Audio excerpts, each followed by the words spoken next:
Episode 11. I'm here with Lexus Morgan. Hey. Hello. How are you doing today? I'm really good, thanks. Snow was rough. It was rough. Yeah. But whatever, we persevere. Yeah, that's right. How We are got you? through it. I thank you so much for being here today. I am very excited. You are an old friend of Emily's. She got us contacted. Thank you so much, Emily. Shout out to Emily first and foremost for helping out with everything. She does the set. She helps out with the guests.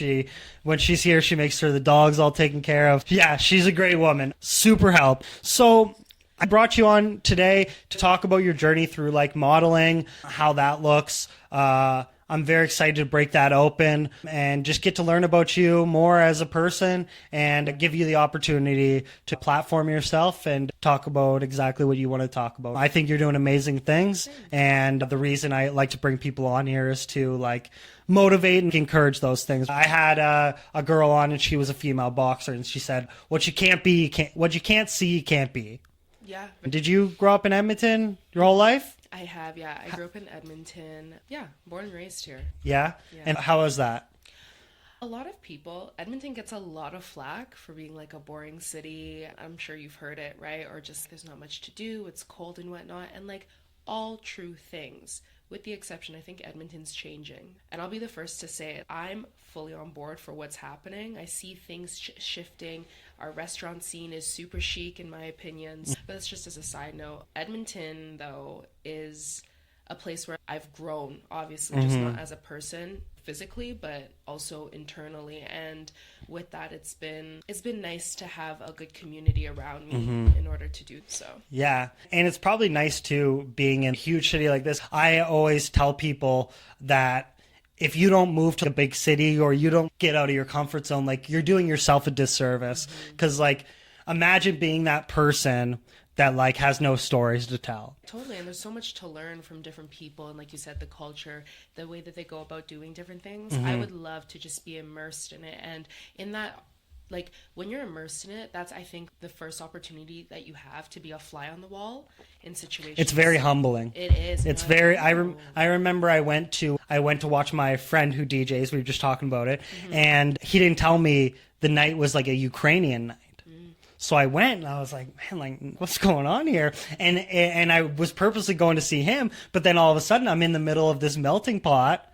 So let's get right into it. Modeling. Was this always something you had in mind, or was this something you like stumbled upon? Like, when did you discover that was something you wanted to do? People ask me this question pretty often, and like my long-term memory is not the best. So I don't ever recall having an interest in modeling from a young age. However, I loved America's Next Top Model. Okay. Like I would watch. I wanted to be on the show, but I didn't know that I wanted to be a model. You know? Right. And so, the question was, how did I get into it? Yeah. However you want to answer this. Okay. I like. How did it like spark for you? How were you like, oh shit, I like to, you know what I mean? Kind of, yeah. Like I was walking down White Ave one summer night with a friend, and then I think I was either walking down or I was in Beercade or something, but this photographer saw me, and I recognized him because he would go to the gym that I worked at prior to the other gym. Anyways, but yeah, I met him, and then he's, hey, I'd love to do a shoot with you if you're interested. And I was like, yeah, I would love to. And the only reason why I agreed to it was because he was fine as hell. So I thought, this is the beginning of our love story. Right? Exactly. I was like, okay. Yeah, this is fun. Yeah. And so he and I did the shoot, and I was so awkward. Like looking at those photos versus my photos now, you can see how I don't know what to do with my body or my face. Totally. Yeah. And it took years. Right. But, yeah. And then our photos, went viral in the city, and so I didn't get him, but I got a career out of it. So, you know, that's a win. A win is a win, right? Yeah. And then I was like, oh, this is cool. I got a lot of attention from it, and different photographers wanted to work with me, and I was like, sure, why not? So I definitely stumbled into it, and then I just started to pick up steam with different shoots and my agencies and different campaigns. Right. And here we are. Yeah, because I think Emily was telling me some of the. Was Aries one of them? Aries was one of them. Yeah. Yeah, that's huge, right? Yeah. And I want to discuss more on that. I just want to make sure that I'm hitting. So yes. No worries. stumbling upon it. Was there any sort of like apprehension? Was there any sort of like issues with like self-esteem or anything when you were first, I don't know if I want people to see me that much. I don't know how this is going to be interpreted. So let's unpack it. Yeah. You know? When it came to how I felt going into it, there was self-esteem obstacles that I had to work through. And that really came from comparison. Because I started modeling when I was, I believe, 20 or 21. Okay. So in my mind, I'm still very much a child, right? Like my perception of the world, my interactions with different women, I was an insecure young woman, right? Right. And so going into it, I was like, okay, dope. I'm so excited to start modeling. But then as I started to do it, I was like, okay, I want to be like this model. I want to be like this model. And then the train of comparison started. And then I just like... And is there, like, going into that modeling, is there different, like, career paths, essentially? Like, when, like, I take it, and I was thinking about this last night, I was saying, like, you look at real estate. You could sell houses, I could sell warehouse buildings, I could sell... So for modeling, is it like, I could do shoots, I could do runway, I could do... Is it one of those things? I would say that that's a good question. I would say that when you start modeling, there's your look... is the area that you stay in. So, for example, are you familiar with Bella Hadid or someone like? Yes, I know who that. Yeah, I know who that is. Yeah. Okay, so for example, she is very much runway, high fashion, and the reason for that is because her look is a little different. Also, because I'm sure like her family's money helped her get there. And sometimes it's just like how you who you land in a room with, where it's like who you know is how you get there. Yeah, totally. That would be her look, and then. For anything, she could really be hired for anything. My face, for example, the best way I could describe it is I'm more like commercial, right? And so with that, you'll see my face in things that I do on like campaigns for Shoppers Drug Mart or Aerie or Sephora, things like that, where it's, oh, okay, this face is more... They're not trying to doll you up to an almost like unrealistic... Is that what it is? Like, they're not trying to, like, over-glamorize? I think what it is I'm like an everyday face. Right. You know, if that makes any sense? Right. No, yes, exactly. Where, like, some people, it's like, I get exactly what you're saying. Do you think that there's, like, any... like characteristics, and some of these are just right off my head. So but do you think there's any characteristics where like somebody can get, I don't know, not looked upon based on, say if they have if they're like, they have more of a youthful face, would it be like, okay, you're only going to be in, no matter how old you get, we're really never going to be able to put you on like a lingerie shoot or something like that because you're just more for that niche. Totally. Because at the end of the day, it's like what you're selling something, right? And although I'm like, yeah, like I'm selling me, Lexus, as the model. I'm also selling the product that I'm wearing. Right. Or whatever. So it has to make sure that it's looks believable. Like a fit. So yeah, stumbling into it. And so you get signed with modeling agencies, right? Is that how it is? Or so I am currently signed with a modeling agency, yeah. So Mode Models, and they're an Edmonton-based company, right? Yeah, Edmonton and Calgary, so like Alberta, yeah. How has that been? And has this been like the first agency that you've been, or have you worked with different agencies throughout your... Yeah, to answer the first part of the question, it's been great. Like, I enjoy my agent, Camille. She's really a really kind person. And the other agents and scouts, they're great. They're lovely people. And the photographers that I've been able to work with, I really enjoy them as people. And you know, when you have a good photographer, similar to this, like when you have a good interviewer, then it makes the entire experience better. When you have good music, the vibes are nice, then you're able to perform and get good shots. So that's been great, but this is not my first agency. I had I had a mother agency prior to this one. Okay. And yeah, it was great. It was a boutique one, so it was a little bit smaller. Do you ever worry with agencies that like you're going to get signed a shit deal, or that there's more, like I bring this to like what I see as like record agencies and stuff, and there's always news that comes out with record agencies of like, in that industry, people are so chomping at the bit that like you want to model so bad, so it's not going to matter what they give you in terms of like dollar or whatever it is? That's a really good question, because when I first started modeling, I was so hungry for it that I was like, yeah, I will sign with, and I read, but I wasn't digesting. Because you were so excited for the opportunity. Totally. They're trying to get your excitement, and then once you sign, they're like, gotcha, bitch. Like, No, you're right, because even I worked with this one American company, and basically they sent me product, and they're like, do some get user generated. Exactly. Do a post, and then that's pretty much that.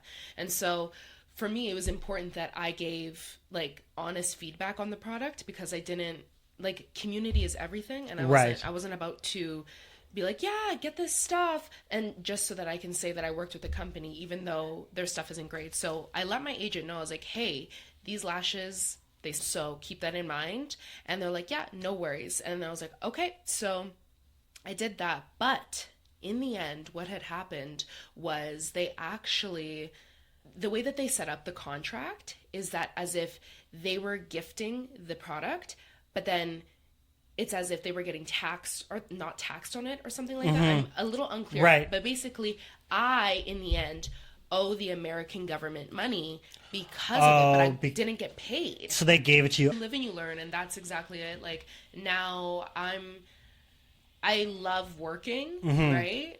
In modeling, in other areas, not so much. But so I love working. So now I'm just like, as much as I love it, I do need to read, because I do need to protect myself. No one else is going to do it. So I have to look out for myself. And I'm a lot more thorough this time. And I think that's also too, once the novelty wears off a bit, and once you understand, this isn't like some kind of dream. This isn't like a dream, right? Yeah. So I have to be a little bit more like strategic with it, if that makes sense. Going into a modeling agency, how was that? So how were you first connected with a modeling agency? How did that look for you? Both. Okay. I was working with different photographers, and then I had gotten scouted by the boutique agency in Calgary. Okay. So it was really great, because I was super excited. This was what I wanted. And I worked with him for 2 years or so. Then prior to that, actually, I had submitted my photos in with Mode, but I just wasn't at where I could have been at that time. So it didn't go through. So I was like, okay, whatever. Then I got signed with my previous agency, and I was like, okay, this is awesome. And I got like great opportunities with them too, just because the agent of the agency, she was a former model as well, so like she had her own connection. She was able to send us off for different things, and it certainly was like a nice, I would consider that, in the most, like, with the utmost respect, that agency was me learning how to ride a bike almost. It was a great start into my career, and I was able to build and form connections with different photographers, which is huge. Like, when you're in modeling, and if that's something that you want to do, ultimately you may not have an agency right off the bat, so you need to work with different photographers, because what they want to see is a model that's working. They want to see someone that people are like, oh, we want to work with this person because they're working with this person, they have this shoot, they did this, right? Do you find the vision for like most photographers is like dramatically different? Do you find like when you go to like different photographers, like it's different, like worldly? Do you see, is there any sort of like meta where you see like photographers like staying in a lane, and then you see some of them like going here? Or is it all just like dynamically?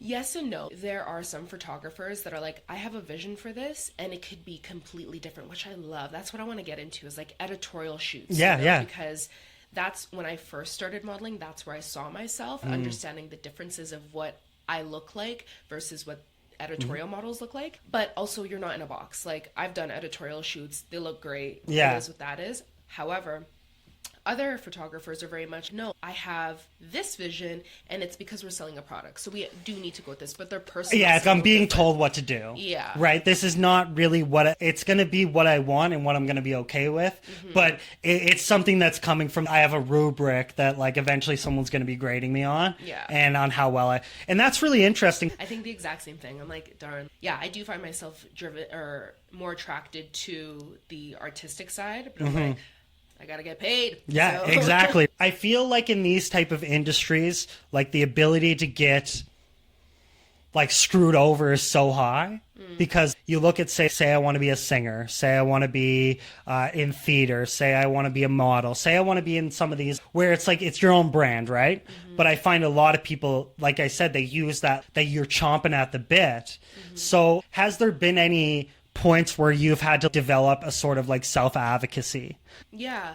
Not so much like I know that you're screwing me, but definitely self-advocacy, because there'll be like certain shoots where they want me to just have like my afro, which is perfectly fine, but the beauty of being a Black woman is being able to be versatile in my look, right? I feel like they don't exercise that opportunity enough. Like typecasting you. Yeah. And so I was like, no, yeah, I have beautiful curly hair, but I can also do braids. We could straighten it. We could not just leave it out in an afro. We could twist it back, do something. Right. And so I find myself now definitely advocating for that more, because that's how I'm going to show you what else I can do. I embody a whole other person when my hair is done. But beyond the hair, there was one point early in my career where...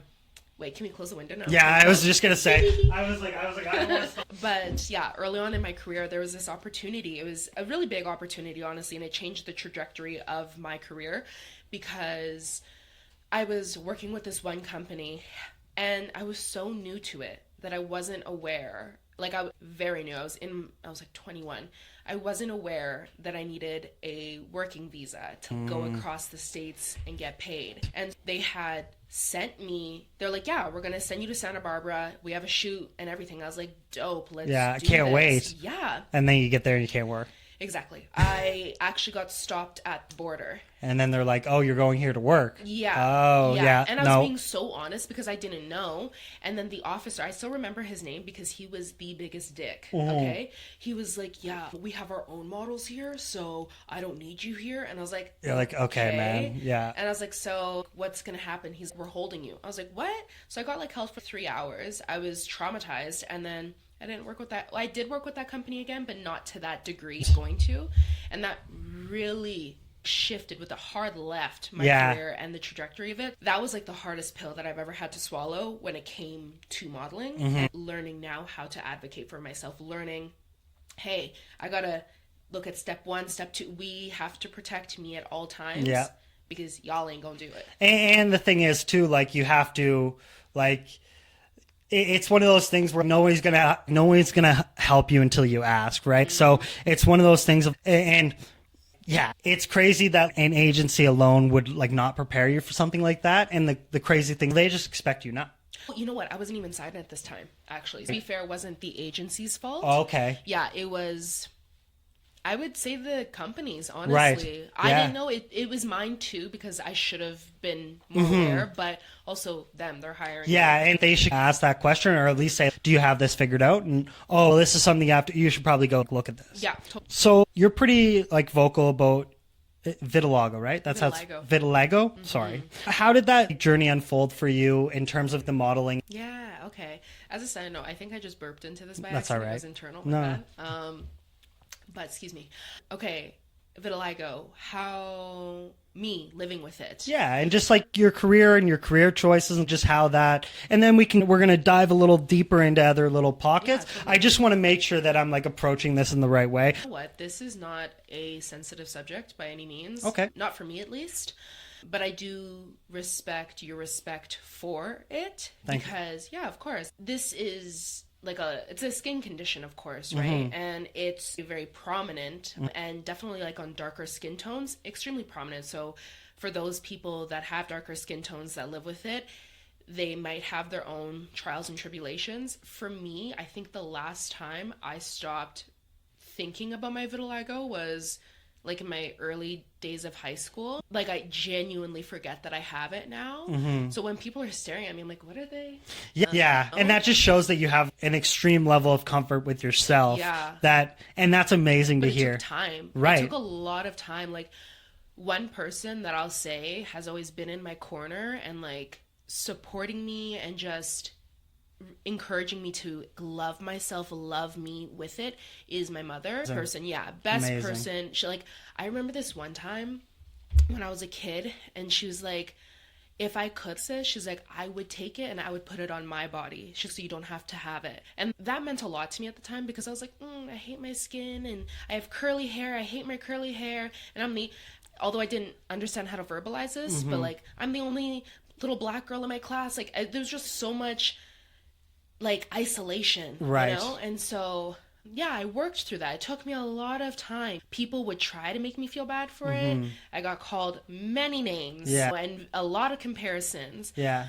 But then after, I don't know, at some point in high school, I just stopped caring about it. Like, it was just, I'm like, what can I do? Like, it's literally on me. And then so by the time I got into modeling, I was fully comfortable with my skin at that point. Yeah. That's amazing to hear. And it's a good testament to like people watching that nobody's perfect. Like everybody. And like, regardless what you're dealing with, regardless what's going on, it's like there's always either a community that's willing to support that or like someone to go talk to. Like, it's not that people are different. It's just that they haven't found the right people, if that makes sense, right? Love, like, yes. But it's very good that you're like a strong advocate for that because I find, and again, this is coming from like knowledge that I don't, but maybe in that industry, that might be a thing that people are struggling with a lot, or like that self-image or like a lot of self-doubt where it's good that you can kind of champion that. And if anything, it's helping you. If anything else, it's helping other people you're surrounding yourself with, right? How has modeling, has it benefited you in your journey to finding that self-identity? Has that been an aid? I like this question. The modeling definitely has been an aid. It's in my like confidence journey because although I say that I stopped thinking about my vitiligo at that point, I was confident in that area, but then there's a whole other realm, like the life of a woman, because our bodies and our, what is it that I was trying to say? Chemistry, like DNA or? No, it's literally the simplest word. It's at the tip of my tongue. Just our image is under a microscope 24/7. So my vitiligo was dealt with, but then I was like, okay, now I have my body, I have my teeth, I have the way that I dress, the way that I look in photos, like things like that I had to go through. But with modeling, it was so awkward because I was actually just telling this to one of my coworkers, like a lot of the times with my shoots, funny enough, I don't really like them. I'm like, this is okay. I could have done better. Right. But it's not to say that I think I'm ugly and it's the worst thing and it should be burned. It's just, I can do better, but I've improved so much. It's like you look at like the first photo you took, like, and it's funny because this is what I talk about with the contrasting and stuff where like I look at like the first episode I did to the last episode and I go like, either way, I can barely hear myself. Like I barely want to listen to myself over again, but it's one of those things of I can still be proud of the fact like I'm not there yet, but look at what I did here that I didn't do here. And then that just comes with the essence of learning and just like this creative field, right? Like I would consider podcasting in the creative realm, course, right? So it does come with that as you like working with certain people and being like, okay, that might just be the end of where that goes, but one day that might resurface. So you have to put in the best effort. Definitely. Because you don't know what's going to happen. As long as you're doing your best, then you did your best. Exactly. And that's the thing. And going into these and especially talking about like that confidence and that like self-identity and stuff, it's like whatever you're going to be able to sit with, like living with vitiligo while modeling requires extra layers of self-confidence. Did you have to accept that or did you accept yourself then model? I accepted myself in that way. And then I just, again, stumbled into modeling. But as I was saying earlier, is that I had other things to work through. But now, I'm like, okay. Yeah. But I think that also comes with age. I was just going to say, do you think that comes with a little bit of maturity? Because there's a lot of things where I was like, I don't like this about me. And then you just come to a point where you're like, what do you do? Like, at some point, you have to come to like, I always say a funny joke to people because, like, I'm very, like, loud and outspoken. So everybody will come out of it, like, down the hall and they'll be like, I can hear you from my unit. Like, why are you talking so loud? And I'm like, listen, I've had 30 years try to fix this. Haven't figured out a way now. Or I used to get, like, really, like, upset about it where you're like, no sweat off my back, man. Like, I'm going to sleep great at night. Like, it's no issue, dude. If you think I'm mad, man, it's only going to ruin your day. It's only going to affect you because, like, I haven't even thought about it. Right? And it's probably the same for you. It's like, people are going to have, like, their contentions, but it's, you can think what you want, but, like, it is what it is, right? I'm like, I'm comfortable with myself, so whatever. In fashion, people often talk about the standard beauty. Have you worked to break those molds or challenge narrow ideas of what beauty can be? That's a good question, because sometimes I grapple with not thinking that I'm doing anything, and then other times being like, no, like I am making an impact just based on like the feedback I get from the community. But yeah, I go back and forth because I do believe in some way I am breaking the mold when it comes to modeling and the fashion industry and beauty standards. But I don't know if I've personally identified in what ways that is yet. And that's just like my honest answer. I wish I had, like, I know it this way. And I could say, I feel like the obvious answer would be to say my vitiligo. But at the same time, I'm like, it's so a part of me that I don't think about it. But then I have to realize that there are other people, like representation. There are other people that may see me and be like, oh, wow, like her skin, she's so beautiful and confident with her skin. So I do have to make space for that too. I have to realize that not everybody knows about it, and I can talk about it and bring awareness to it. And then, yeah, that maybe if I were to do that more, then I would be like, yeah, I am effectively breaking the beauty standard. I'm molding it in a different way. But I don't do that. Do you, and I don't know if this question's going to come off as like, I don't know, but have you ever thought of that way of advocating for like those skin conditions has ever come off to people as like, have you ever seen in the industry that like people took exception to that or thought that you were, how would I say it? You know how some people, they want to use it as like a token, you know what I mean? Someone want to drop the race card or they want to draw, like, have you ever felt like people weren't giving you the benefit that like you're just genuine and they thought that you were like coming with bad intentions? That's a good question. Let me think.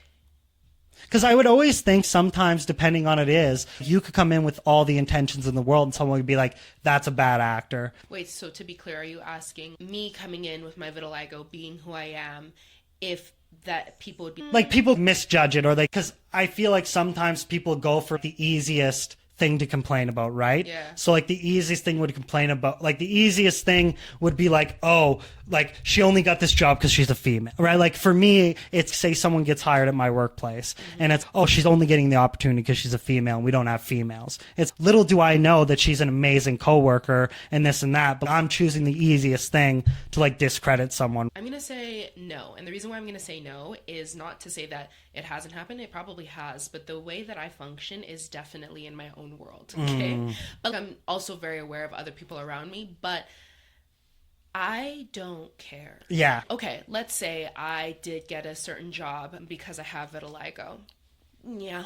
That's what they want. Yeah. And I get exactly what you're saying. And that's so, I'm so happy to hear that that's like, just generally the answer of like, I just don't care. Because that's the same thing that I say to myself too, with every aspect where it's like, I'm only really going to deal with things that I am in control of. And everything outside of that, like, it's up for interpretation. Like, exactly. and it's like, I'm going to do the best at what I can do and what's in my area. But anything outside of that is, if you don't think I'm doing a good job, like, you have every right to think that. Who am I to ruin that person's vision? If they see me a part of that vision, let me be a part of the vision. Good for you. You know? Good for you. Have you ever felt like there was a moment where like an agency or a photographer or client like exceptionally embraced your uniqueness? Yeah, every single one I work with. Yeah? Yeah, like literally every single one I worked with, like maybe the exception of two, but maybe it's just because they don't like verbally say it, but I'm sure they like make space for me there. But definitely, I think they... Like, I want to say, too, that it goes beyond my skin. I think that when I'm interacting with the different I think people, it has a lot to do with attitude. Yes. Yeah. I would agree. I think it's a lot to do with personality and attitude, and that gets through a lot. It does. And I remember just always being told, like, you guys, you go onto set and you're kind. And I was like, okay, I was raised right, so you don't need to remind me of that. But I go onto set and I'm just myself. I'm just being who I am, and I think that's what they pick up more. And then coupled with, oh, she has this unique look, it's exceptional. Shoot, shoot, shoot, shoot, shoot. Yes. You know? Yeah. Like that's people not want the to, it's vibe. divert how different it is, right? So like you can understand how it can be like my attitude, it can be this, it can be that. So it's, yeah. I don't know where I was going with that, but a lot of people look up to you, seeing someone who not only models but also has probably, I can't pronounce this, vitiligo. Vitiligo. So like Vitiligo. VITI and then L LIGO. Lego. Do you feel like you're an ambassador for others with skin conditions? Do you feel like that's something you represent? Yeah. On that note, specifically about putting myself in a box, something that I actually, it's funny. I was talking to one of my good friends and I was like, I'm more than just a model. You know, I'm like, please, I want people to see that. And then I sat with myself. I said, wait, but Lexus, you only present yourself as a model. How would they know what else you can do? And so that's something that I'm trying to break out of, because I put myself into that box so early on. And I was like, okay, yeah. And I was getting a lot of attention for it. And I was like, okay, this is where I need to be. But then as I grew and I had different interests, or I really dwelled into my interests, that's when I realized I was like, oh wait, I'm more than this. But on the note of being an ambassador for my skin condition and people that also live with it, what I will say is that I am aware of the way that I present myself. It's important to me that I am being authentic, but also I'm being like responsible with my words, right? It's important to me that because I like using social media, and I'll use TikTok, and sometimes I'll just say whatever, but it's not me saying whatever. I'm fully aware of what I'm saying, Right. or what I'm posting on the internet, because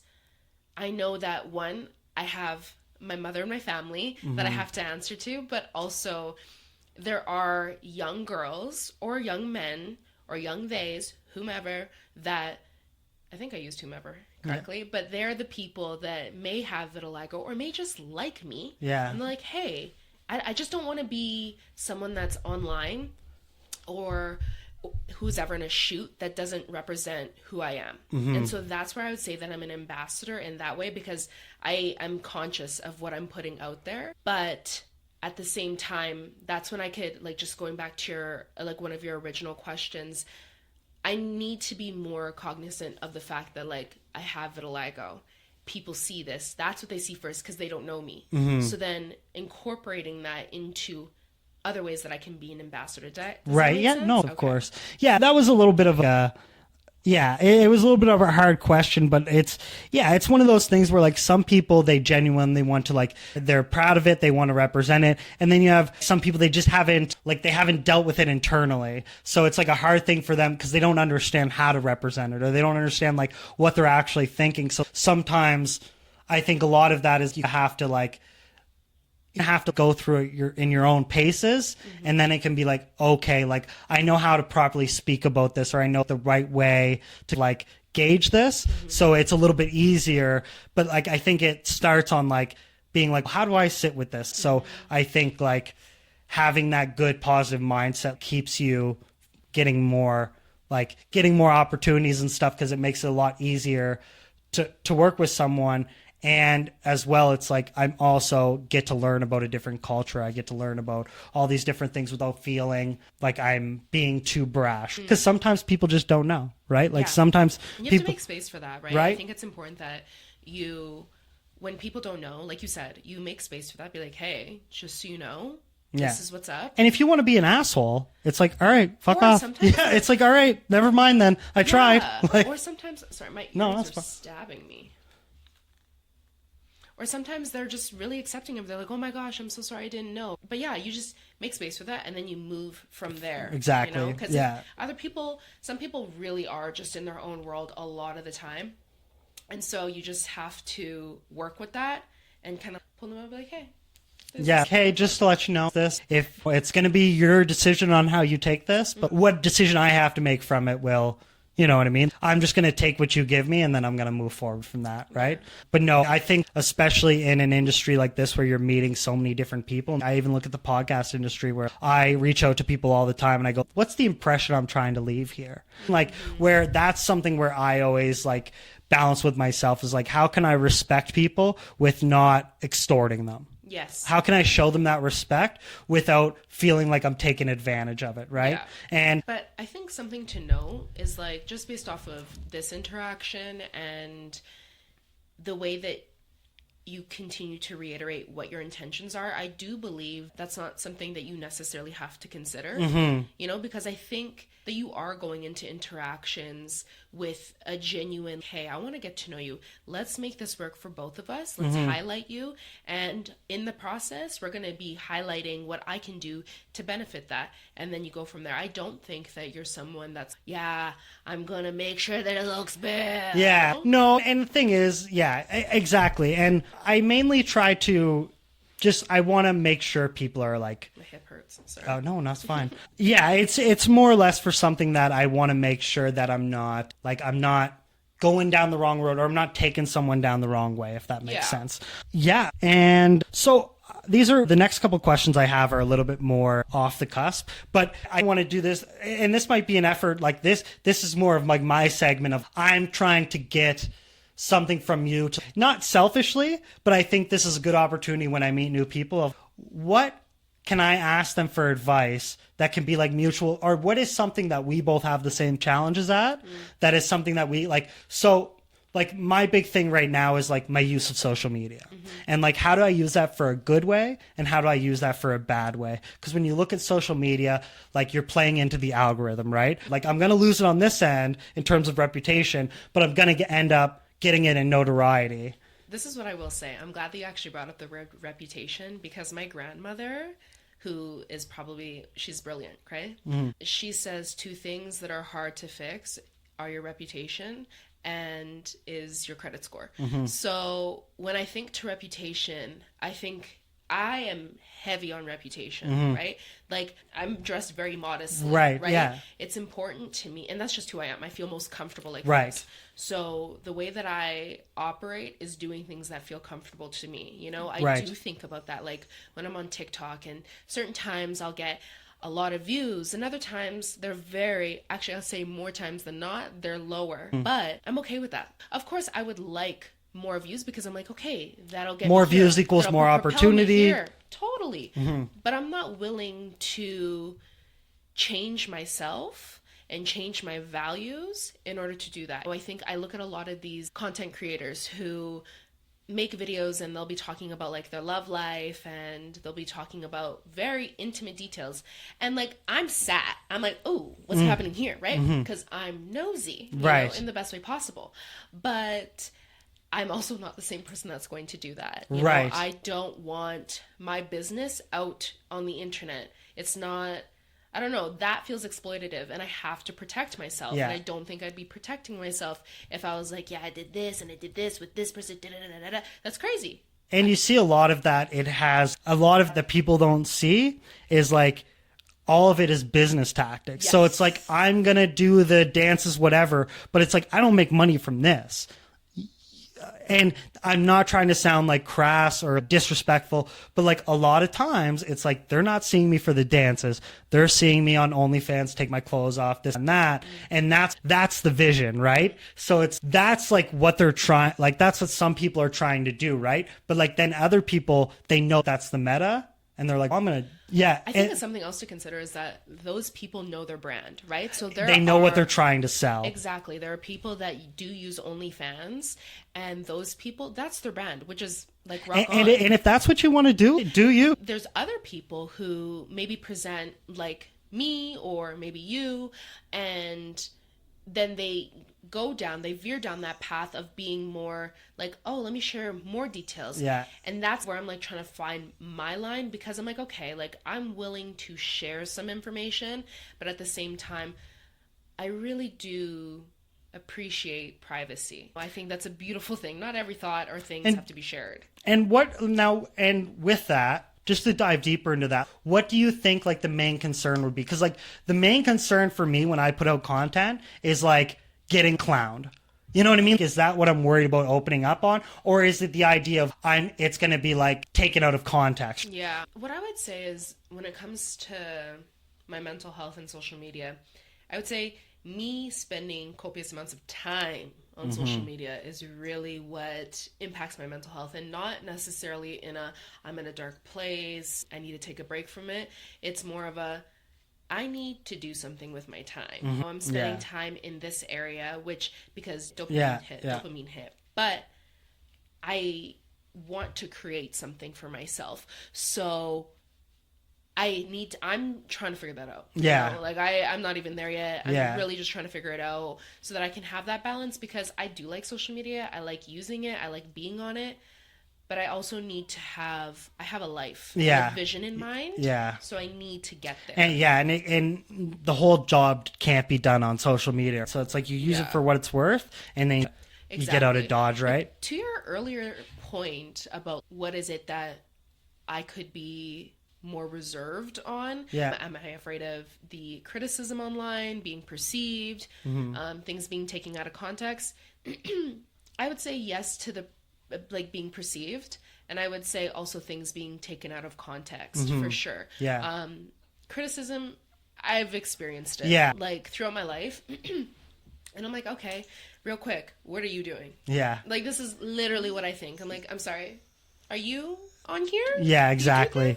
Yeah. So I'm like, that doesn't mean much to me. But and maybe also something to note is that I haven't received criticism in a while, right? Like, I've received it, but not in a while. So I'm also in a bubble. So maybe I say this now, but like in the future, I'm like, oh my God. I just know that people on social media are like, they can probably be like the worst. Definitely. They forget that you're a person. Yeah. What I want to lead into now is like that self-motivation, like being in a job where you don't necessarily have someone holding your hand. There's no post orders. I'm getting like a little bit of money, but not enough that I can like quit my job and make this my passion. So do you ever feel like I'm not there, but I'm definitely not where I want to be, but I'm just in this weird space where I feel like I'm just on this cycle where it's like I can't go backwards, but I don't really know what the next step is to get there.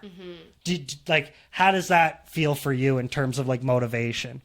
The way that I look at it is I literally always have my vision in mind, right? And that vision is the life that I want for myself. And so I always think about my house specifically. I have this perfect house in mind and I want it.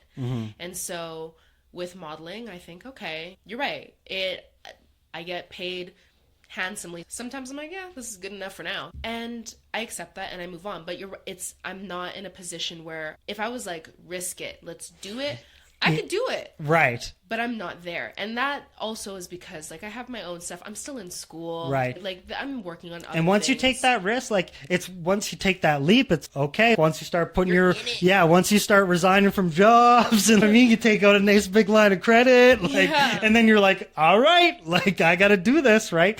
But it's good that you're being strategic about it. Like, you have a master plan. You're trying to, like, make sure that you have all your ducks in a row. Definitely. And eventually, do you know who Kai Cenat is? Yeah, I do. So, Kai, love the guy. But he was on a podcast and he said one of his favorite quotes is, you play the back till you play the front.